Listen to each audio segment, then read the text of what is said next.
ഇന്ത്യയിലെ നദികളെ രണ്ടായി തരംതിരിച്ചിരിക്കുന്നു: ഹിമാലയൻ നദികളെന്നും ഉപദ്വീപീയ നദികളെന്നും.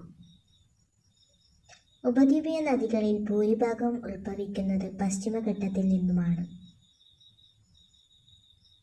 നർമ്മദ, താപ്തി, കൃഷ്ണ, ഗോദാവരി, കാവേരി, മഹാനദി എന്നിവ പ്രധാന ഉപദ്വീപീയ നദികളാണ്.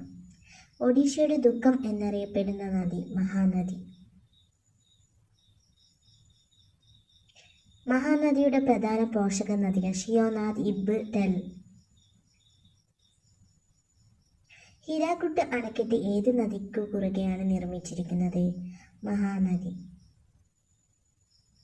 നാഗാർജുന സാഗർ, അലമാട്ടി അണക്കെട്ടുകൾ സ്ഥിതി ചെയ്യുന്ന നദി കൃഷ്ണ.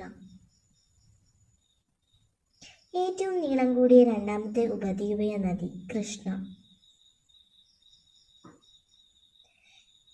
കൃഷ്ണനദി ഒഴുകുന്ന സംസ്ഥാനങ്ങൾ ആന്ധ്രാപ്രദേശ്, തെലങ്കാന, മഹാരാഷ്ട്ര, കർണാടക. പാതാളഗംഗ, തെലുങ്ക് ഗംഗ, അർദ്ധഗംഗ എന്നറിയപ്പെടുന്ന നദി കൃഷ്ണ. ഹൊഗനക്കൽ വെള്ളച്ചാട്ടം ഏത് നദിയിലാണ്? കാവേരി. കൃഷ്ണരാജസാഗർ അണക്കെട്ട് ഏത് നദിയിൽ? കാവേരി. ദക്ഷിണേന്ത്യയിലെ ഏറ്റവും വലിയ നദി ഗോദാവരി. ഗോദാവരിയുടെ പ്രധാന പോഷക നദികൾ ഇന്ദ്രാവതി, പ്രാണഹിത, ശബരി, പൂർണ്ണ, മഞ്ജീര. Thank you.